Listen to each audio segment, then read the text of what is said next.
افتخار داریم که در خدمت آقا کامیار باشیم. آقا کامیار خیلی خوش اومدیم به این برنامه.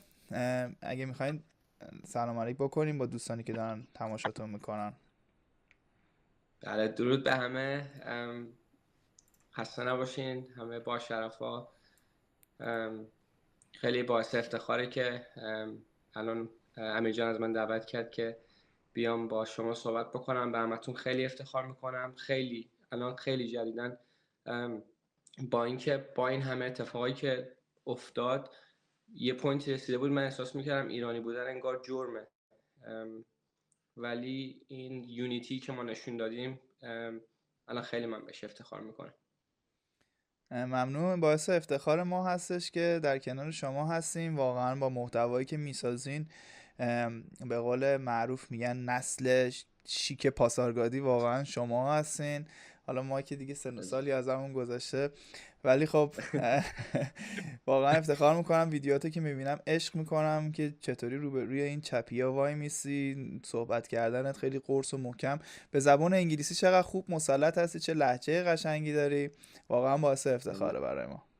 ممنون. وظیفه است. من هیچ کار کوچیکترین کاری رو کردم که الان تو انقلاب ایران دارن مردم ایران انجام میدن. جوانای ما هستن که بزرگترین کارا رو دارن انجام میدن.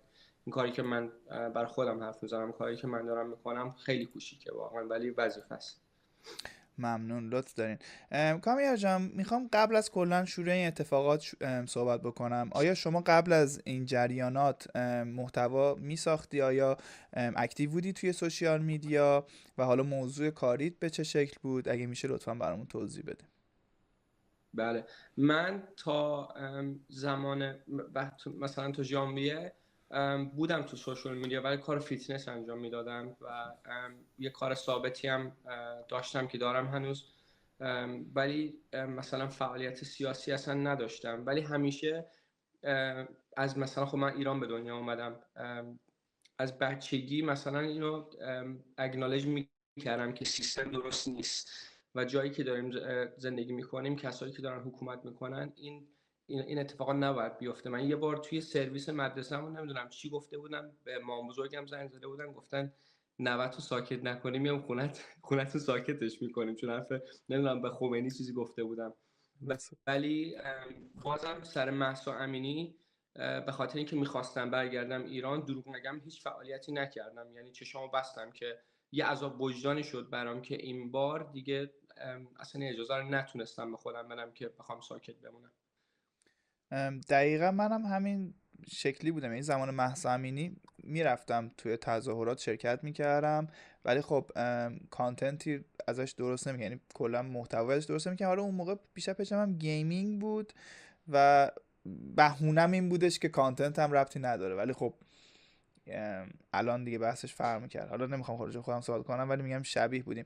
چی شد که کلا تصمیم گرفتی که صدای مردم ایران باشی؟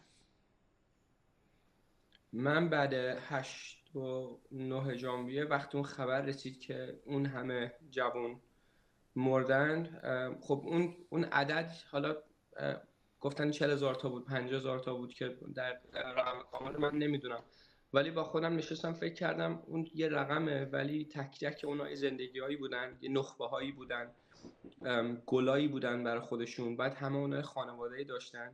دیدم من اصلا به غیرتم برخورد که من بخوام هیچی نگم، به خاطر اینکه بخوام برم ایران پوند خرج بکنم یا من عزیزامو ببینم. اون رنگ خونه من رنگین‌تر نبود از اونا من فهمیدم دیگه. کلا زدم به سیم آخر. بعدم شروع فعالیت منم فقط من میرفتم تظاهرات، اصلا قرار نبود مثلا اسپیچی مثلا صحبتی بکنم که اونم یه خیلی اکسیدنتلی شد، خیلی یهویی شد.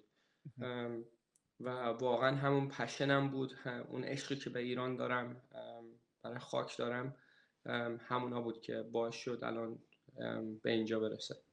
دم غیرتت گم، واقعا ممنونم ازت که سمت درست تاریخ وایسادی. کامیار جان، به نظرت شبکه‌های اجتماعی چه نقشی رو میتونن توی انقلاب شیر و خورشید داشته باشن؟ خب الان نقش سوشال میدیا، شبکه‌های اجتماعی خیلی بزرگه، به خاطر اینکه خب بستن اینترنت خیلی خیلی خیلی کارو میتونه عقب بندازه. اگه مثلا خب شبکه‌ای نباشه، آدمایی نباشن که بخوان صدای مردم رو برسونن، و همون جوری که میتونه خیلی خوب باشه، متاسفانه خیلی هم میتونه بد باشه، چون خیلی ها الان دونسته یا نادونسته دارن توی زمین جمهوری اسلامی بازی میکنن متاسفانه، و خیلی مهمه، خیلی خیلی مهمه. دقیقا درسته. حالا بریم یه خورده راجع به کلا حمایت از شاهزاده رضا پهلوی صحبت بکنیم. چرا از شاهزاده رضا پهلوی حمایت میکنی؟ آیا این حالا به خاطر برنامه هایی که ایشون داره، یا به خاطر حالا اون شخصیت و اون خانواده ای که ایشون ازش اومدن؟ خب مهمترین دلیلش اینه که اون درخواست مردم ایرانه، و مخصوصا منی که خارج از ایرانم به نظرم خیلی مثلا نظرم کمتر مهمه، چون من الان تو ایران سالهاست نیستم، نبودم، این جنایت ها رو، فقر رو ندیدم از چشم، میدونم چقدر بده ولی ندیدم. برای همینم فقط مردم ایران میتونن تصمیم بگیرن که کی رو میخوان، و میلیون ها آدم وقتی رفتن کشته شدن گفتن جاوید جا، صدای شاهزاده رو بردن بالا. من اصلا نمیتونستم دیگه، اگه حتی اطلاعات سیاسی هم داشتم، حقی به نظر خودم ندیدم که بخوام کسی دیگه یا آپشن دیگه ایو. دلیل دوشم اینه که ما خانوادگی کلا همیشه شاهزاده دوست بودیم، و من خوششانس بودم با اینکه توی خانواده مذهبی میشه گفت به دنیا آمدم، ولی بیشتر مثلا مامان بابام یا حتی بابا بزرگم اصلا مذهبی نبودن. اونایی هم که مذهبی بودن خیلی مثلا بازم شاهزاده رو دوست داشتم واقعا. من بابا بزرگم میگفتش که وقتی انقلاب شد، ما به خودمون میگفتیم شوخی شوخی شاه رفت، داره میری، ما چیکار کردیم با خودمون. بعدم سه، به خاطر اینکه شاهزاده الان از کل زندگیش زد، میتونست داشت زندگیش خودشو میکرد، اسم خودشو داشت، و الان سالهاست که داره، تازه الان دیده میشه ولی سالهاست داره پشت پرده برای ایران میجنگه، اطلاعاتشو برده بالا، واقعا از همه چیز داره که برگرده جایی که باشه. دقیقاً. دقیقا حرف شما درسته. پدر بزرگ منم یه حرف قشنگی زد، اونم خیلی طرفدار شاهزاده بود، حالا با فک و فامیلامون خیلی بحث میکردن.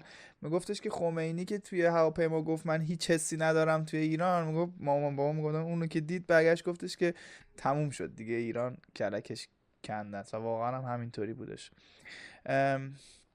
خیلی ممنون. راجع به برنامه‌های شاهزاده برای ایران آزاد اطلاعی داری؟ و حالا به نظر مهمترین برنامه‌ای که ایشون داره که به خودت هم حالا خیلی تاثیرگذار بوده و باعث شده که به شاهزاده بخوای اعتماد بکنی، اون چه برنامه‌ای بوده؟ من خیلی به شاهزاده اعتماد میکنم، به خاطر اینکه حالا من نظر شخصی خودمه، من یا هر کسی دیگه اگه جای شاهزاده بود اصلا برنامه ترانزیشن نمیذاشت. این جاشه توی مملکت ما، پسر شاه بوده و باید باشه جایی که هست، ولی بازم با این داره این اپورتونیتی رو میده که مردم بازم انتخاب بکنن، که واقعا میگم خیلی این اصلا پهلوی ها کلا همشون وقتی پدر خودش از ایران رفت، به جای اینکه بخواد مردم رو بکشه، کلا ذاتن هیچ چیز بدی نمیشه گفت راجع به خاندان پهلوی. رضا شاه از لیدر شاید ایرادایی داشته، همه لیدرها داشتن، هیچ لیدری نمیتونه بگه پرفکت بوده، ولی ذاتشون واقعا عالی عالی. و من باور دارم ذات کسی وقتی پاک باشه، تو هر پوزیشنی باشه، لیدر باشه، سرباز باشه، میتونه بهترین کارو برای اون خاک انجام بده.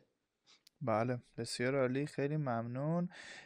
حالا ما طرفدارای شاهزاده، یعنی نظر شخصی من اینه که ماها یه مسئولیتی به عهده داریم که رفتارمون در شأن پادشاه باشه، در شأن کسی که حالا خواهان پادشاهی هستش باشه، و در شأن خود شاهزاده باشه.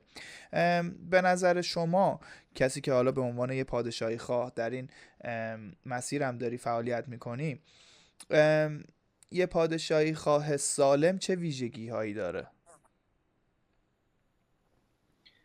یه پادشاهی خواه خیلی باید مثلا سلف اور باشه، مراقب کاراش باشه، چون ما الان تو زمانی هستیم که درست آدمای خودمونیم، پیجای سوشال میدیامون پیجای شخصیه، ولی ما اول صدای مردم ایرانیم، دو صدای طرفدار شاهزاده هستیم و رفتارامون، هر کاری که انجام میدیم خیلی میتونه تاثیر بذاره به کسایی که از بیرون، کسایی که ایرانی نیستن، چی فکر میکنن از شاهزاده. خب معلومه وقتی از بیرون نگاه بکنن طرفدارای یکی رو، مثلا خب برداشتای زیادی میکنن از اون شخص و خیلی ما باید مراقب باشیم. بازم ولی اینو میگم، من خودم میگم من آدم کاملی نیستم، شاید خیلی وقتا مثلا یه پستی گذاشته باشم یا حرفی زده باشم که مثلا خیلی با ادب و احترام نبوده، که من قبول دارم آدم کاملی نیستم، ولی باید بیشتر تلاشمون رو بکنیم تو این موقعیت. شاید خیلی رفتارا باشه، خیلی از هابیت هایی داشته باشیم که شخصیتمونه خب سخت عوض کردنش، ولی الان ما باید برای آزادی ایران و جوانان ایران تحمل بکنیم این کارو و بدونیم هر حرفی میزنیم، هر کاری داریم انجام میدیم خیلی میتونه تاثیر بذاره. به خاطر همینم با دستور شاهزاده وقتی خیلیا که میگن پادشاهی خواهند ولی دارن توی زمین جمهوری اسلامی بازی میکنن، دارن این انقلاب رو عقب میندازن، با دستور شاهزاده اگه سند و مدرک باشه، درسته الان وقت حاشیه نیست ولی باید این آدما رسوا بشن و ما نباید اجازه بدیم هر کسی که میگه ما شاهزاده رو میخوایم از این حرف و پرچم شیر و خورشید سوء استفاده بکنه و هر موقع هم کسی بهش چیزی گفت بگی خب نه شما نمیتونی من چیزی بگی، منم شاهزاده خواهم. نه، این اصلا هیچ دلیلی نمیشه. ولی خیلی باید مراقب همه کارامون باشیم. دقیقا. به نظر من هم این رفتارها خیلی وقتا باعث دور شدن یک سری افراد دیگه از جمع ما میشه. مثلا توی تظاهرات، توی حالا پروتست هایی که برگزار میشه به صورت حضوری توی حالا شهر منچستر، لندن، برمینگام، مثلا یه سری میان آقا شعار بدیم که مثلا عدس پلو با ماستش، نمیدونم مثلا میدونی سبزی پلو با ماهی. من خودم به شخص مخالفم، چون اولا که خب میگم آقا بچه کوچیک اونجا هستش، یک دو اینکه اون رفتار ما نباید خود مثلا طرفدار جمهوری اسلامی میان همیشه به ما فحاشی میکنن. حالا خودت دیدی دیگه تو دایرکت، تو کامنت، الانم که سیم کارت سفیدیا دیگه ماشاءالله ریختن دیگه، همه جا هستن، تو یوتیوب و تیک تاک و اینستاگرام فعالم به خاطر چند قاز پول 500,000 تومان. بیای من خودم دو برابر رو بهتون میدم ولی این وری باشه. اینا الان اینا باعث شدن که یعنی یه سری از تند افراطی هایی، حالا یا میشه گفت پادشاهی های افراطی، یا میشه گفت دست پرورده جمهوری اسلامی، چون راجبش صحبت کردم با ملیکا که خیلی هاشون هم هستن که با اکانت های فیک میان، پرچم شیر و خورشید دارن، ولی خب هدفشون تخریب جامعه پادشاهی خواه. بله، به نظر بله. من باید خیلی آگاهی ما نسبت به این موضوع بیشتر باشه. نظر شما چطوری میتونیم جلوگیری بکنیم از اینکه بخوان اسم پادشاهی خواهی خراب بشه؟ 100%. من همه جان خودم هم حرف تو قبول دارم. فحاشی شاید عادت خیلی ها باشه، مثلا بد دهن باشن، دلیل نمیشه که مثلا آدمای بدی هن، ولی به نظر من هر چیزی جا و مکان داره، هر حرفی اودینس خودشو داره. مثلا توی پروتستا، تجمع، وقتی جایی هستیم که مثلا وسط سنتر باشیم یا جای پابلیک باشیم، خب به غیر از خانم بچه های خودمون، خانواده های دیگه هم هستن، انگلیسی ها هستن، خارجی ها هستن و اونجا اصلا جاش نیست. ولی ما خودمون توی برمینگام وقتی میریم جلوی مرکز اسلامی، حتی اگه بخوایم شعارهایی بدیم که حرف قشنگی نباشه، اولش اعلام میکنیم، میگیم اگه کسی به خانم بچه هست لطفاً ترک بکنه چند ثانیه اینجا رو. چون واقعا حالا من مرکز اسلامی شهرهای دیگر رو نمیدونم، ولی جلوی مرکز اسلامی برمینگام جان واقعا اصلا جنگ با اصلا یه جور یه چیزی میگم، یه چیزی میشنوی. من بعضی وقتا واقعا حس میکنم، میگم خب چون دیدی مثلا کنار آدمایی باشی که مثلا خب اینا ارزشی هن دیگه، اصلا نه ناموس میدونن کیه، هیچی، انرژیشون رو میگیری. بعضی وقت من میگم اینجا که اینجوریه، تازه اینا نمیتونن ما رو بزنن و اینا، جوانای ایران از این بسیجا چی کشیدن. و وقتی ما خب اون چند دقیقه هم اون چند تا اون فوش هم بهشون ندیم دیگه سکته میکنیم به خدا. میدونی چی میگم، اون یه تخلیه است به خاطر اینکه کار بدتر نشه از اون. آره. ولی واقعا قبول دارم فحاشی چیز خوبی نیست. من خودم یه عادت بدی دارم که بعضی وقتا بددهنی میکنم، ولی باید مواظب باشیم که اودینسمون کیه، این حرف به کجا میتونه کشیده بشه، اسم شاهزاده رو میتونه ببره بالا یا پایین و انقلاب ایران رو عقب بندازه یا جلو. صحبتی که کردی، کسایی که میگیم بهشون ارزشی‌های مجازی، کسایی که میان اصلا پولی هم میان، به قول خودت از پرچم میخوان سوء استفاده بکنن، که خدا رو شکر ما کل هممون یه تیم بزرگیم که این پیجا رو دو سوته اگه بفهمیم میزنیمشون، نمیذاریم بمونن که خراب بکنن. ولی خب بعضی وقتا نمیشه، کنترل خیلی بزرگی نداریم، فقط میتونیم مثلا مراقب کارهای خودمون باشیم بیشتر. درسته، دقیقاً. اینجا هم حالا مرکز اسلامی هستش توی منچستر، ما هم چندین بار رفتیم اونجا، قشنگ اون جوی که میگی و کاملا بهش اشراف دارم، میدونم دقیقاً چیه. ولی خب اینجا مثل برمینگام نیست، چون احساس میکنم برمینگام کلا یه شهر مسلمون نشین، خیلی مسلمونای زیادی توش هستن و اگرم اشتباه نکنم یه بار یکی از این مفتیاشون یه آدم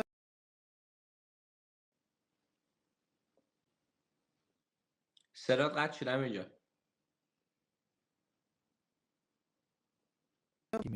الان یک دو سه، الان آره برگشت. دستم خورد سیم قطع شد. بله، اون آقا که میگی ما بهش حالا اسمشو نمیگم بهش چی گفت، ولی حکم جهاد داده بود واقعا. حکم جهاد داده بود، گفته بود اینا دارن در علیه مسجد اینجا فعالیت میکنن، بیاین از مسجد دفاع بکنید، در صورتی که ماها هدفمون تخریب مسجد نبود، ما قراره خیلی پیسفولی بریم جلوش وایسیم و خواسته هامون رو بگیم. میشه راجع به اون مسائل کلا اون شخص صدا قطع و بس میشه همینجا برای من، نمیدونم چرا.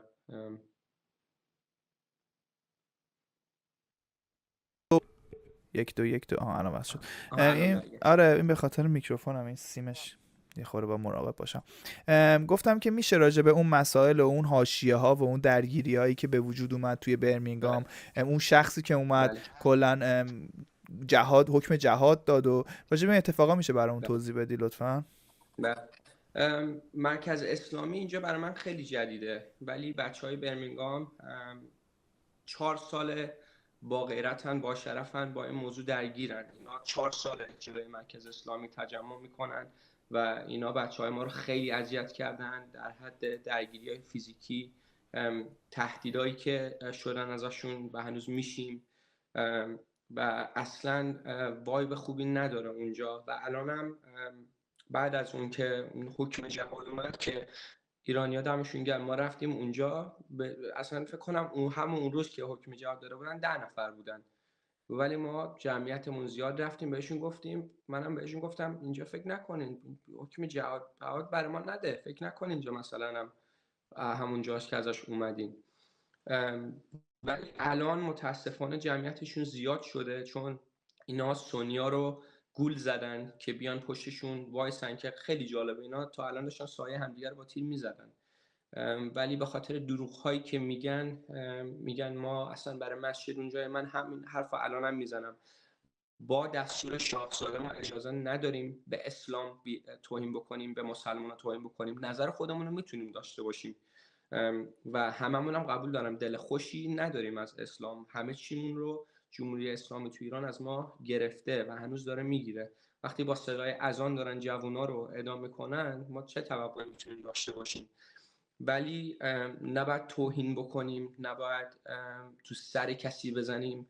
به خاطر این کار باید اینو راجع به تاریخمون بدونیم که خود رضا شاه هم مسلمون بود، خود شاهزاده هم همین الان میگه ایران آزاد برای همه است، مثلا قرار نیست که این انقلاب ضد اسلام نیست. و الان میگم خیلی جالبه، اینا لشکر کشیدن برای ما و خیلی به مشکلاتی خوردیم، ولی خدا رو شکر بچه های برمینگام، لیدرامون، الناس خانوم، آقا دامون، پیمان جان، بچه‌های سیکوریتی، دیجی موجی، اصلا یه تیم فوق‌العاده. نمیخوام مثلا برمینگامو خیلی برم بالا، ولی بچه‌های برمینگام واقعا بدون تک تکشون این کارا مثلا انجام نمیشد هیچ وقت. دقیقا درسته. حالا بحث دین رو راجع بهش صحبت کردیم. یه سوالی که حالا من از خیلی ها میپرسم، میخوام بدونم که آیا شما این دین اسلام رو با حکومت یکی میبینین یا خیر؟ اگه آریانه، حالا دلیلش چی هستش؟ وقتی به جمهوری اسلامی اگه نگاه بکنیم که اصلا نه، اصلا امکان نداره. اونا اصلا آدمای خدایی نیستن، چون کسی که یک ذره وجدان داشته باشه و خدا رو قبول داشته باشه هیچ وقت این کارا رو انجام نمیده. ولی خب خیلی، من خودم خیلی از مسلمانان رو میشناسم که آدمای خوبی هن و میتونن، امکانش هست که با اینکه مسلمانن آدمای خوبی باشن و آزارشون به کسی نرسه. من مامان بزرگ با بزرگم از هر دو طرف، میگم همیشه مذهبی، خیلی مذهبی، ولی هیچ وقت آزارشون به هیچ کی من ندیدم برسه. و اینو نمیگم چون خانواده خودمم، چون خیلی از آدما دیدم. ولی به نظر من هر دینی، اسلام، مسیحی بودن، کل دین باید از حکومت جدا بشه. حتی مثلا نماز جمعه بیرون و تو پارک رو من قبول ندارم. یا مثلا حتی اگه من خودم مسیحی ام، چرا ما باید بریم، این همه کلیسا داریم، چرا باید بریم بیرون؟ شاید یکی دوست نداشته باشه. جای پابلیک برای همه است. و الانم تو سال 2026 خیلی ها هستن با عقاید مختلف، خیلی ها خدا رو قبول ندارن، خدا رو قبول دارن و شاید دوست نداشته باشن اینو تو پابلیک ببینن. پس حکومت سر جای خودش باشه. دینم به نظر خود من باید پشت درای بسته باشه، چون آدمی که واقعا مذهبی باشه، واقعا خدا رو قبول داشته باشه، اینو اصلا قبول داره که کل این حرفای خدا و اینجور چیزا بین خود تو و خداست. هر کسی هم بیشتر از، میگن از آدمای خیلی مذهبی باید بیشتر ترسید، چون هر کسی بیشتر بخواد از بیرون جلوه بده، من خدا رو قبول دارم، بدون که یه کارایی داره میکنه پشت پرده، اینو فقط میخواد جلوه بده که ماسک بکنه کارشو. دقیقا یه جای کارش میلنگه به قول قدیمی ها.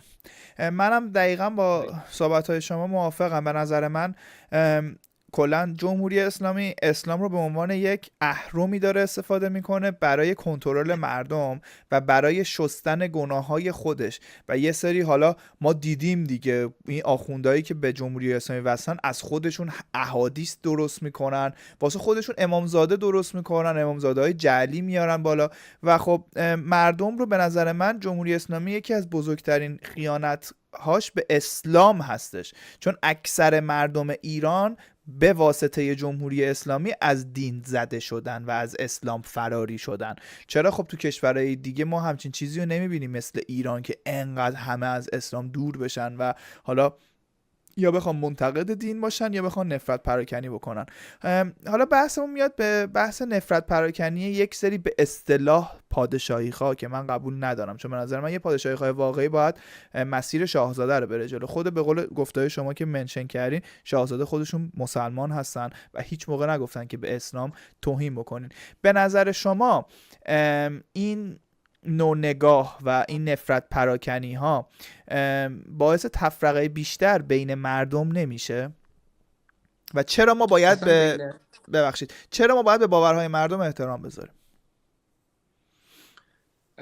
به خاطر اینکه خب اصلا اگه این کار انجام ندیم، به قول خودت اول یک مسیر شاهزاده رو نمیبریم جلو. ولی با اینم که میگم باید قبول بکنیم خیلی دلشون خیلی خونه، خیلی جوانت دست دادن تو خانواده‌های خودشون، میگم خیلی دلا خونه. ولی بازم این نمیتونه دلیلی بشه که ما بخوایم به عقاید دیگران توهین بکنیم، چون اصلا دوباره مسیر شاهزاده رو نمیریم. دموکراسی یعنی همین. با اینکه مثلا خودم من توی سیستم یوکی دموکراسی قبول ندارم، چون میگم خیلی اوپنه، داره ابیوز میشه این سیستم دموکراسی، ولی بازم داره فانکشن میشه این کشور. حالا خوب و بد داره جلو میره کارش، وضعیتش خیلی از ایران بهتره و قابل انجام شدن هست این کار. دموکراسی که به همه احترام بذاریم. تا جایی که آزارشون به کسی نرسه. میگم الان اگه ما بخوایم بیام به اسلام توهین بکنیم اصلا معنا نمیده، چون خیلی آدمایی هستن مذهبی اصلا تو تظاهرات‌های ما هم هستن، میان میگن جاوید شاه پشتمان، پشت ملت ایرانن، و اصلا معنا نمیده اگه بخوایم کل دین اسلامو ببریم زیر سوال. ولی بازم میگم باید یه خورده قبول بکنیم که مردم خیلی دلشون خونه و فقط نمیتونیم اگه بخوایم مثلا چطوری بگم کوچیکشون بکنیم، مثلا خیلی، چون خیلی هستن مثلا فکر میکنن ببخشید خود شاهزادن، اصلا میان مثلا میگن آقا نه شما نه باید، خب بعضی شاید نمیدونه یا بهش بده کوچیکش نخواه بکن، نگو تو شاهزاده خان نیستی چون بیادبی کردی به این، نه باید ادوکییت بکنیم، باید با هم باشیم، باید یاد بگیریم که الان هم اصلا وقتی این حرفا نیست که با هم دیگه بخوایم بجنگیم و این یونیتیمون رو مثلا بدترش بکنیم. دقیقا هدف من هم از کلا این لایو و این برنامه هایی که دارم درست میکنم همین فرهنگ سازی از همون ادوکییت کردن مردمه که بهشون اینو نشون بدم که آقا شاهزاده از ما چه انتظاری داره به عنوان یه طرفدار، حالا یا به عنوان یه هوادار، حالا یا به عنوان یه کسی که پادشاهی خواه هستش، چه انتظاری از ما داره. و فکر میکنم ما کانتنت کریتورها خیلی نقش مهمی رو توی این مسئله داریم که فرهنگ سازی رو بین مردم بکنیم. و خب یه سری از کانتنت کریتورها میبینم که اصلا این داستانا براشون مهم نیست، طرف اصلا کل کانتنتش ضد اسلام بودنه، حالا یه پرچم شیر خورشید همون بالا گذاشته، مثلا یه حمایتی نشون داده. و خب به نظر من این باعث میشه که همون مسلمانایی که راجبش صحبت کردیم که طرفدار پادشاهیان، به نظر من باعث میشه که اونها از این جریان دور بشن. و قطعا من قبول دارم همینجور حرف تو، چون میگم بعضی از حرف اصلا میترسونتشون، میگن خب آقا انقلاب بشه ما برگردیم، اینا اینجوری که دارن چی میخوان همه ما مسلمان‌ها رو بکشن. دقیقا میدونی باید میگم یه جایی بذاریم که دموکراسیه، ولی اینم باید خیلی ها بدونن که بعد از ایران آزاد دیگه صحبت 57 نیست، ما به هیچ کسی بزرگتر کوچیکتر اجازه نمیدیم، چون اصلا بزرگتره بخواد با عقاید خیلی مثلا که قابل مثلا پذیر نباشه بخواد این افکار جلو ببره. به نظر من اسلام جاش توی خونه آدمه، بزرگتر احترامش دست خودشه، دلیل نیست که جامعه رو بخوای عقب بندازی چون بزرگتری احترام روی سر ما هاست تا جایی که آزارت به کسی نخواد برسه و تا جایی که نشون بدی میخوای ادپت بکنی، میخوای بقیه رم شما وقتی میگی من بزرگترم حرف من رو باید قبول کنی، شما باید قبول بکنی که خب منم باید یه خورده را بیام با بقیه، منم باید اونا رو اکسپت بکنم. متاسفانه اینا همه حرفایی هم هست که رفتار است که جمهوری اسلامی به ما یاد داد و خیلی چیزا رو ازمون گرفت. همین پشت هم بودن زن و مرد از ما گرفت، مثلا خیلی مرد سالاری رو برد بالا، یا خیلی بزرگترا رو برد مثلا جایی که خب میگم بزرگتره بله احترام داره، ولی دلیلی نیست که بخواد تو جایی که انفورمیشنش تکمیل نیست بخواد نظر بده و ما بگیم چشم شما بزرگتری. تو ایران جدید اصلا از این خبران نیست، چون ما واقعا 48 سال از دست دادیم همه این چیزها را، ایران هم آزاد بشه دیگه نمیذاریم با این کارا با این افکارا ایران دوباره خراب بشه. ما ایران رو میخوایم آزاد بکنیم که آزاد نگرش داریم. دقیقاً، یعنی همین بحثی که میگه احترام دو طرفه است دیگه، یعنی میگن آقا احترام خودتو نگه دار، شما اگر به کسی احترام بذاری احترام میبینی، اگر هم بخوای بی احترامی کنی بی احترامی میبینی. و خب در فردای ایران آزاد که قراره یه حکومت سکولار داشته باشیم که دین از سیاست جدا هستش، صحبت های شما کاملا تکمیله. آقا شما دین خودتو داری، برو توی مسجد دعاتو بکن، روزه داری روزتو نگه دار، ولی نباشه که ماه رمضونی بیای مثلا به فلانی گیر بدی که چرا مثلا داری جلو من غذا میخوری، آقا اون مسلمون نیست شما مسلمونی. و خب خیلی اینجوری قشنگتره که توی جامعه مسیحی، یهودی، بیدین، زرتشتی، هر کسی آزادانه در کنار همدیگه زندگی کنن. یه کسی که با چادر و مقنعه داره توی خیابون میاد کسی اذیت و آزار قرارش نداره، کسی هم که بی حجاب داره با مثلا تاپ و شلوارک میاد بیرون کسی باز بهش بی احترامی نکنه، هر کسی بتونه آزادی پوشش، آزادی عمل و آزادی گفتار خودشو داشته باشه. بریم راجع به بحث جنگی که داره الان توی ایران اتفاق میفته صحبت بکنیم. میخوام ببینم شما به شخصه به نظرت این جنگ به نفع مردم ایران هستش یا به ضرر مردم ایرانه، و شخصا آیا موافق این اتفاقات هستی یا مخالف این جنگ در ایرانی؟ نه، به نظر من الان بهترین شرایط برای مردم ایران، بازم با اینکه خیلی شرایط بده. قطعا حتی ما که بیرون ایرانیم دوست نداریم بشینیم اینجا بمب بخوره مثلا خوشحال بشیم، ولی انقدر جنایت شده و جنایت میشه و اگه این موشک‌ها نخوره، اگه کشته‌های بیشتری ندیم توی این جنگ، کشتارهای خیلی بیشتری به جمهوری اسلامی خواهیم داد. و من همیشه مثلا اینو به انگلیسی میگم به همه کسایی که حتی منو کریتیسایز میکنن، میگن how are you so okay with a lot of these things happening. I always say because freedom is not free. Free shouldn't be in freedom because freedom is not free. You have to pay a price. باید یه بهایی رو بدیم و ما ایرانی‌ها الان خیلیامون که توی ایرانیم یا بیرون ایرانیم داریم این بها رو میدیم و باید بدیم برای آزادی ایران، چون اسمش هست جنگ واقعا. و امیدواریم که خیلی طول نکشه، ولی بازم جنگ ایران الان 7 سال طول کشید و اصلا دوست ندارم فکر بکنم که این دفعه اونقدر طول میکشه، ولی بهایی که جوونا دادن و پشت مسیر جوونا ما داریم میریم جلو. و میگم خیلی که میگن ما وطن فروشیم. نه، وقتی جوانای ایران رفتن گلوله خوردن گفتن جاویدچا، ما اگه نگیم جاویدچا ماها وطن فروشیم اتفاقا. دقیقاً درسته حرف شما. و به نظر من حالا ما اگه یه مقایسه خیلی سرانگشتی بکنیم، توی همین فقط سال 2026 جمهوری اسلامی توی 2 روز بیش از 40,000 نفر رو سلاخی کرد، کشت توی خیابونها. و توی این جنگ حالا آمارایی که اومده، رقمایی که عددایی که میاد، حالا اکثرا هم که نظامی بودن، ولی شما بیای کشته شده های غیر نظامی رو با کشته شده های 2 روز پروتست مقایسه بکنی، میفهمی که دشمن اصلی مردم ایران جمهوری اسلامی هستش، نه آمریکا و اسرائیل. دقیقاً. و خیلی هم که دو نکته رو بگم، اگه ترامپ رو قبول ندارید، وقتی میاد شطرنج بازی میکنه میگه میخوام مذاکره بکنم، خیلی فاز منفی میگیرید.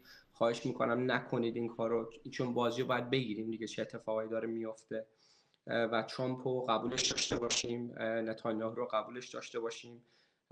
و دوم اینه که کسایی هستن که میگن زیر ساختار رو میزنه یا منافع ایران رو میخواد بگیره. دوست عزیز، من میخوام از شما بپرسم، از منافع ایران شما به عنوان مردم عادی چی از این منافع بهتون رسیده؟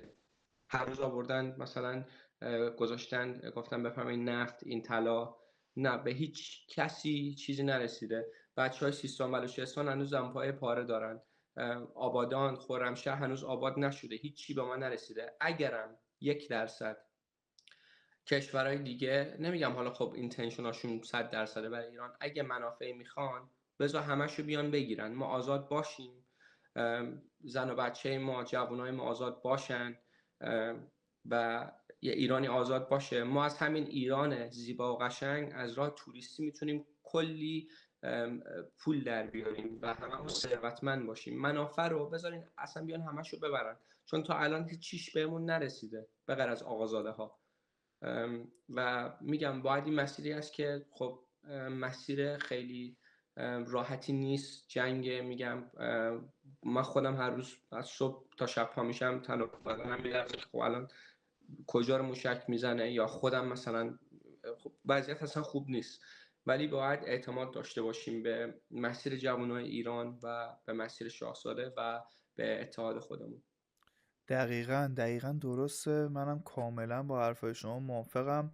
و باز میرسیم به اون بحث بها دادن دیگه، که منشن کردی که ما باید برای آزادی یه بهایی بدیم. کلا همیشه میگن چیز بهتری که میخوای به دست بیاری باید یه چیزی بدی که اون چیز بهتر رو به دست بیاری، و ما هم الان این کار داریم میکنیم. خب منم خانوادم توی ایران هستن، درسته حالا با هم دیگه ارتباط نداریم، ولی خب خیلی نگرانشون هستم و همیشه اخبار رو به قول شما چک میکنم تا میگن مثلا تهران رو زدن فلان، دست و پام سری میلرزه. ولی خب در آخر به این اعتماد دارم که آمریکا و اسرائیل نقطه زنی میکنن، مثل جمهوری اسلامی نیستش که اوپن فایر تو برای کل جمعیت رو یهو بخوام. برج خلیفه رو اینجور چیزا. برج خلیفه، فرودگاه، اصلا چه آبروریزی کردن واقعا نه.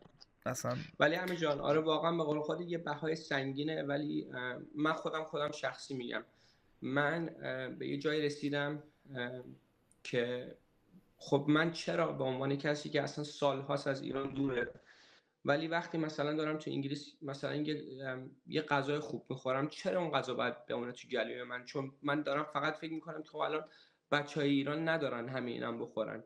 و الان به نقطه رسیدم، خدا شاهده، من هر شب وصیت‌نامه‌ام زیر بالشتمه و حاضرم برای ایران جون بدم. خون هیچ کسی، وقتی این همه جوان کشته شدن، خون هیچ کسی، حتی خانواده من، حتی من رنگین‌تر نیست از خون جوانای ایران. و میگیم وقتی اومدیم تو تظاهرات گفتیم قسم به خون یاران ایستادیم تا پایان، من خودم قسم خوردن خیلی جدی میگیرم و کلا شخصیتم یه جوری که اگه یه کاری و یه مسیری بخوام برم باید تا تهش برم. و میدونم من تنها نیستم، خیلی آدمای بیشتری مثل خودتون تو همه شهرهای انگلیس، کل دنیا هستن که با غیرتن، با شرفن. ما قسم خوردیم و تا تک تک بهایی هم که بخوایم برای آزادی ایران میدیم، چون ما بدهکاریم اینو به پدر مادرای داغدار و به خون جوانان که ریخته شد. دم غیرتت گم، درود به شرفت. واقعا عشق میکنم که یعنی همچی هموطنایی دارم با این طرز تفکر. آقای امیر کاکو هم تو چت نوشته که ایول کامی داداشم. دمت گرم اینجا. کامیار جان، سوال آخر راجع به جنگ این هستش که پیش بینیت از این جنگ چی هستش؟ قراره به چه سرانجامی برسه و نتیجهش قراره چی باشه به نظر شما؟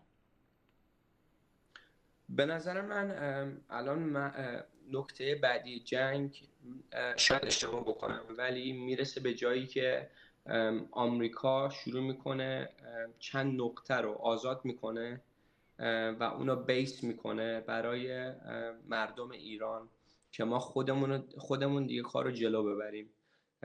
چون ترامپ نمیتونه خیلی بیشتر جنگ طول بده، چون نمیتونه فاندینگ بگیره از نظر قانونی حتی، و این باید زودتر تموم بشه. و میگم به نظر من چند تا نقطه رو میگیره و این میشه بیس برای کسایی که خب از اون بیس ها دیگه برای آزادی ایران شروع میکنن جنگیدن، که میگم حالا خیلی ازشون هم نمونده، اینا بزرگ گندهشون مرد، خودشون هم دارن دونه دونه پرپر میشن.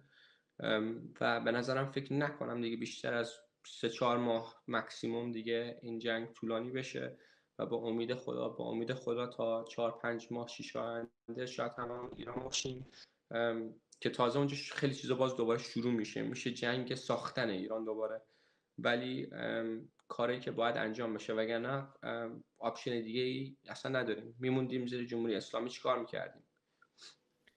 دقیقاً، یعنی این تنها آپشن ما هستش. حالا من خودم هم به شخص خیلی دوست نداشتم که به این نقطه برسیم، ولی الان که به این نقطه رسیدیم میگم که خب به قول شما راه دیگه ای نداشتیم برای اینکه بخوایم این سرطان، این تومار مغزی سرطانی رو از توی مغز ایران بکشیم بیرون. باید این اتفاقا میافتاد و به قول شما باید بهاش هم پرداخت میکردیم. دقیقا همینجان کسایی بودن که خب اول منو مثلا کانتنت منو فالو میکردن و خیلی هم مسیر بودیم با هم. بعد یهو مثلا بعضیشون به من مسیج دادن نه تو چقدر بی غیرتی، چطوری میبینی موشک داره میخوره. بهشون گفتم خب بعد باهاشون صحبت میکنن، خیلی جالبه، مثلا میگن نه ما جمهوری اسلامی رو قبول نداریم و جنگم نمیخوایم بشه، شاهزاده هم قبول نداریم. آپشن دیگه هم ازشون میپرسید نمیدونم اینا مثلا فکر کنم سوک میخوام باز بکنن یا آزادی بیاد بیرون. خیلی مثلا دیگه اینا خیلی too overly positive and they are delusional people. They don't understand the reality of things. و واقعیت رو نمیخوان بپذیرن که این جنگ و مسیر خیلی شاید تلخی باشه که هست واقعا، ولی تلختر نمیشه از اون کاری که با مردم ایران دارن 48 ساله میکنن، از موج سبز، از سر مهسا امینی و دیگه از این حرفا گذشته. دقیقاً همینطوره. حالا میرسیم بحثمون به همین آدمایی که داری میگی. یه اتفاقی که حالا یه خبری که من تو یکی دو روز دیدم داره سوشال میدیا دست به دست میشه، راجع به کنگره آزادی خواهه. نمیدونم راجع بهشون شنیدی یا نه. میخواستم ببینم که نظر شما راجع به این افراد چیه و به نظر شما چه هدفی دارن. خیلی زیاد نه همه جان. اینا کدوم آدمان؟ یه خورده منو روشن بکن بگو منم ببینم. واقعا هم مثل تو هم، یعنی اگر مثلا بچهای خودی نمیمادن اینا رو بپردازم بهشون، منم راجع بهشون چیزی نمیشدم. ولی خب همون جدایی خواها و همون چپیا و همون نبه جنگ و همون افرادی که تا الان داشتن سنگ جلوی پای شاهزاده رضا پهلوی مینداختن، الان اومدن با همدیگه تازه یادشون افتاده که متحد بشن و یه دوست کنگره‌ای واسه داشتم. خودشون به راه انداختن که نه بله. ما کسی میشناستشون و خودشون هم میان صدای مردم ایران معرفی میکنن. حالا ماهایی که من و شمایی که اینترنت آزاد داریم و داریم سوشال میدیا صبح تا شب بالا پایین میکنیم، چیز کوچیکی از اینا شنیدیم. اون مردم ایران که اصلا اینترنت ندارن، اینا رو نمیشناسن، من نمیدونم اینا چطوری خودشون رو نماینده مردم داخل ایران میدونن. جدای طلبها که اصلا حرفشون مشخصه. خدا رو شکر میکنم که الان بیرون ایران، توی ایران که اصلا هیچی، کردا، لورا، ترکا، بچه تهران، همه پشت هم بودن و حرفشون یکیه، جاوید شاست. و حتی اینجا هم کردا، لورا، قشقایا، واقعیاشون، اونایی که اصلا تو باغ نیستن هیچی، همه هم مسیریم. چون من خودم مام بزرگم ترک تبریز، ترک‌ها رو خیلی دوست دارم. ولی با یک کسی بحث کردم اون روز، چون میگفتش که آره من درسته مثلا ایرانیم ولی من ترکم. نه، شما اول ایرانی هستی بعد ترکی، شما اول ایرانی هستی بعد کردی. ملت و چی میگم، وطن پرستی قبل از قش پرستی میاد.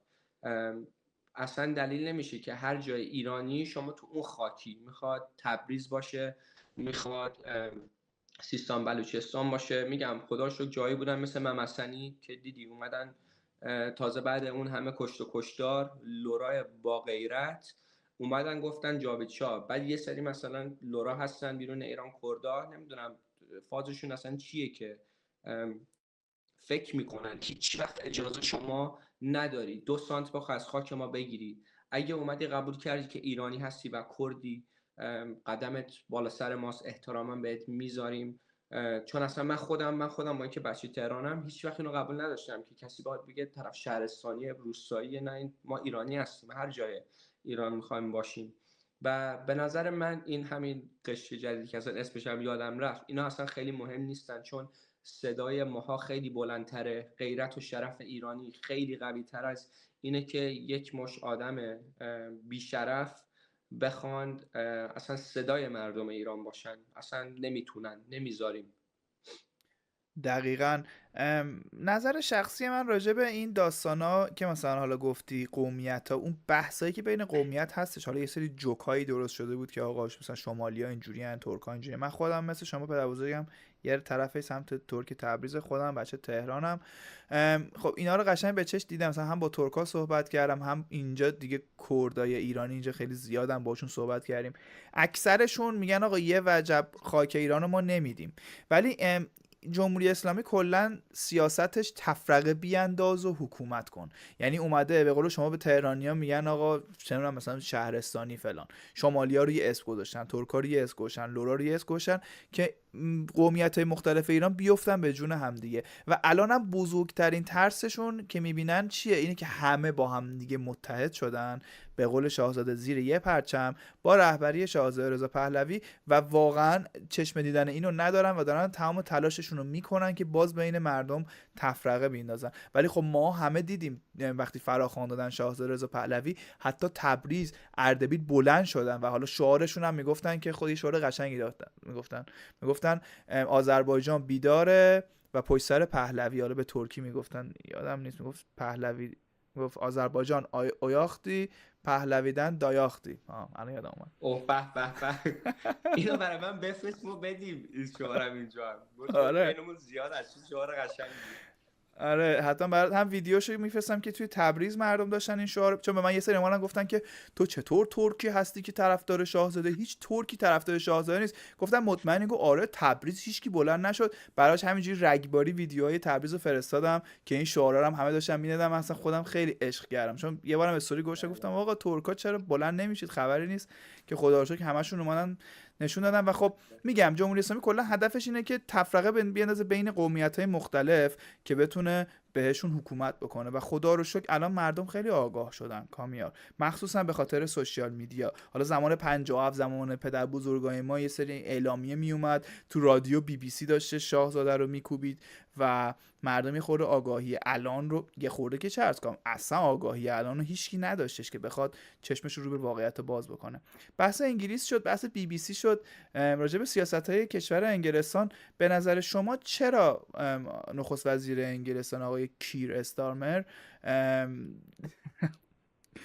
خودش رو توی این جنگ بیطرف میدونه و از مواضعش پایین نمیاد، کوتاه نمیاد و سیاست کلا انگلیسی رو داره یه جورایی جلو میبره که فعلا وسط بازی میکنه ببینه کدوم ور قراره برنده شه که بعد بره سمت اون ور وایسه. یه خورده اگه میشه راجع به سیاست‌های کلا کشور انگلستان و بریتانیا واسمون صحبت کن. کیر استارمر به نظر من دقیقاً بریتیش ورژن جو بایدنه. خیلی خنثی، ربات، مثلا حرف میزنه اصلا هیچ چیز از لیدرشپ دیده نمیشه توش و تنها چیزی که توش دیده میشه صحبت همون دولت انگلیس که همونا آخونده آوردن تو کشور ما و خیلی الان اصلا بی دلیل پشت مسلمان هاست. مثلا یه اتفاقی توی مسجد افتاد، به هیچ کسی حمله هم نشد، این 40 میلیون داد به اینا.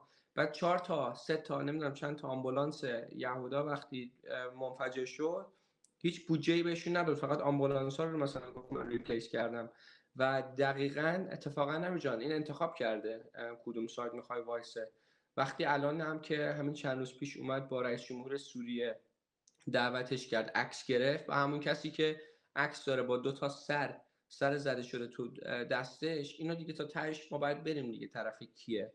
و خب این چیز اصلا اینفورمیشن جدیدی نیست، همیشه میدونستیم دولت انگلیس آخوند پسنده و اینا انتخاب کردن جاشونو که خیلی مثلا ترسناک میشه برای ما که اینجاییم.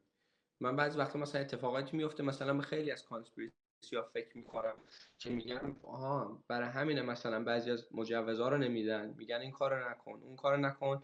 بعد طرفدارای مثلا پرو فلسطین اینجا در و پنجره هم برن بالا انگار هیچی. حالا نمیدونم یا پلیس ازشون میترسه چون مثل ما پیسفول نیستن، یا میگم این کانسپیرسی خیلی مثلا عمیق‌تر که ما بهش فکر میکنیم. دقیقا همینطوریه که شما میگی. و بعد از اون عکس جنجالی هم که اومد بالا من اصلا خودم واقعا شوکه بودم. بعد یه سری از دوستان حالا انگلیسی هم که اینجا دارم توی شهرنشت همه‌شون کاور کردن که آقا مثلا این آدمی که باش رفتی اینه سابقش ها اینه ها. ولی خب متاسفانه به قول شما یه دستهای پشت پرده ای هستش که این سیاست انگلیس هم واقعا یه سیاستی که هیچ وقت نمیتونی ازش سر در بیاری. یعنی همین آخوندارم اینا کردن تو پاچه ما دیگه، جمهوری اسلامی و همین انگلیسی ها کردن تو پاچه ما. و الان هم یه جورایی داریم میبینیم که دارن ازشون دفاع میکنن و موضعشون هنوز همونه که به ایران حمله نشه. به نظر توی انتخابات بعدی آیا امکان داره که دوباره همین حزب، نمیدونم کدوم حزب کریستامر، ولی همین حزب چپا، لیبر، لیبر. به نظرت احتمال داره که حالا گرین پارتی یا لیبر پارتی شانسی دارن که چپ ها دوباره بخوام بیان بالا؟ به نظرت انگلیس، مردم انگلیس الان آگاه شدن نسبت به این داستانا؟ به نظر تو حالا تحلیل این که بخوای سیاسی بکنی نسبت به این جامعه انگلیسی چطور هستش؟ اما جان لیبر که قطعا تموم شده، که استارمر دیگه هیچ شانسی نداره برای انتخابات بعدی. و گرین پارتی حتی اونا هم مثلا یه دقیقا سرکه، اصلا it's a clown show. مثلا حتی تو خودشون نگاه بکنی اینا آدمایی هستن که 10 دقیقه با هم توی اتاق باشن با هم دعواشون میشه. اینا نمیدونم چطوری میخوان توی یه پارتی هستن با هم باشن. اونا هم دقیقا یه بازیه، یه مثلا هم بازی مثلا فاینانشال میخوان یه پولی این طرف بگن، اصلا صحبتشون حکومت هم نیست. چرا بعضیشون هست که خیلی رادیکالن و واقعا مثلا میخوان شریع لو رو بیارن تو انگلیس، ولی الان به قول خودت مردم انگلیس خیلی آگاه شدن و دیگه صداشون در اومده و دارن میفهمن که حتی انقلاب ایران الان نقش بزرگی داره تو این اتفاقاتی که داره توی انگلیس میفته. به خاطر اینکه الان من خودم به انگلیسی ها میگم ببین انقلاب اسلامی ایران خیلی از کوچکترین چیزایی شروع شد که الان داره تو انگلیس اتفاق میفته. اینجا خیلی وضعش بدتره، اینجا یه شبه میشه انقلاب بشه به جایی که رسیده، ولی به نظر من نه، یا ریستور یا ریفورم شانسشون خیلی بیشتره، چون صدای واقعا خیلی در اومده، نه فقط صدای انگلیسی ها، صدای مثلا خارجی هایی که مسلمون نیستن، سیاه‌پوستا، خیلی ها دیگه اصلا نمیخوان قبول بکنم اصلا هیچ گروه اسلامی بخواد بیاد تو انگلیس مثلا توی پارلمنت باشه حکومت بکنه. چه دلیلی داره؟ وقتی ما 57 تا کشور مسلمون داریم، چرا یه حکومت اسلامی باید بیاد تو انگلیس؟ چه دلیلی داره؟ برای چی؟ آره، سوالی هم هستش که من مسلمان‌ها می‌پرسم. به قول شما 57 تا کشور اسلامی وجود داره، چرا شما میخوای بیای توی انگلیس استارت اینو بزنی که بخوای اینجا رو اسلامیش بکنی؟ خب برو تو اون کشورهای اسلامی زندگی بکن از اولش دیگه. اگرم میخوای بیای اینجا دینتو داشته باشی داشته باش، ولی اینکه بخوای مردم رو به قول شما شریعه لا رو بیاری توی انگلیس، بخوای هی تبلیغاتی بکنی که مردم به سمت اون سمت برن. و حالا برای من خیلی جالبه کامیار، یه سری انگلیسیایی میبینم که با موهای صورتی و پرچم LGBTQ و اینا میان از اینا طرفداری میکنن. من با یه پیرزنه صحبت میکردم، دیدم دیدی ویدیو شنام، حالا آخرش صحنه‌اش حذف شده بود، بهش گفتم شما اگه با همین استایل بری پلستاین، بری ایران، اونجا چه بلایی سرت میارن. یه ویدیویی هم من دیدم، یه خانومی با بی‌حجاب رفته توی فلسطین که نیروهای همین فلسطینی که هستن گرفته بودنش و داشتن میبردنش، حالا نمیدونم خدا میدونه کجا میبردنش، چه بلایی میخوان سرش بیارن. خیلی هم عدم آگاهی است، میدونی، مثل یه گوسفندیه که میبینه خب یه عده‌ای دارن یه مسیری رو میرن، میگه خب منم ببینم این ته مسیر چیه. حالا به نظر و شما مشکلش چرا؟ اینه که و مشکلش اینه امیر جان، به خاطر اینکه خب این حرف ما خیلی بیشتر درک میکنیم، چون از جایی اومدیم که خیلی سختی ها کشیدیم، با اینکه مثلا شاید امکاناتمون هم شاید خوب باشه، شاید خیلی ها که ما که الان بیرون ایرانیم امکاناتمون خوب بوده باشه قبل از مهاجرت، ولی سختی های کشیدیم، زورگوهایی رو تحمل کردیم، صحنه‌ای دیدیم که پلیس گشت ارشاد با خانوما چطوری برخورد میکنه، و الان آزادی رو خیلی درک میکنیم، لیبرتی رو خیلی درک میکنیم. اینا متاسفانه آدمایی هستن که توی اروپا به دنیا میان و هیچ سختی اونجوری نمیبینن. خیلی معذرت میخوام، مثلا جای صفر ادرار نکردن که بدونن اصلا چه خبره تو دنیا، تو خاورمیانه چه خبره. آقا اینجا به دنیا اومدی، انگلیس، مدرسه تو قشنگ رفتی، همه کاراتو کردی، میخواستی مثلا شاید گی بودی، هر کاری دوست داشتی کردی، و الان پشت یه قشی داری وای میسی که به قول خودت اینا برن غزه، نیم ساعته از پشت اونا رو پرت میکنن پایین. بعد حالا بیا اینا رو به اینا بگو، میگن نه اینا پروپاگاندا است، اینا ما رو خیلی دوست دارن، اینا ما رو اکسپت میکنن. و فقط به خاطر اینی که متاسفانه میگم نبودن تو خاورمیانه، نرفتن، و به قول خودت اینجور آدما بزرگترین انگل جامعه‌ان، چون هیچ وقت برای خودشون فکر نمیکنن و دولت میتونه اینا رو منیپولیت بکنه، آدمای دیگه میتونن اینا رو منیپولیت بکنن، آدمایی هستن که خیلی بیشتر شانسش هست که خلافکار بشن یا ریپیست بشن یا میگم انگل جامعه بشن، چون هیچ پشتی ندارن برای خودشون فکر بکنن، میرن هم مسیری که به قول خودت هر کی رفت ما هم میریم دیگه ببینیم چی میشه.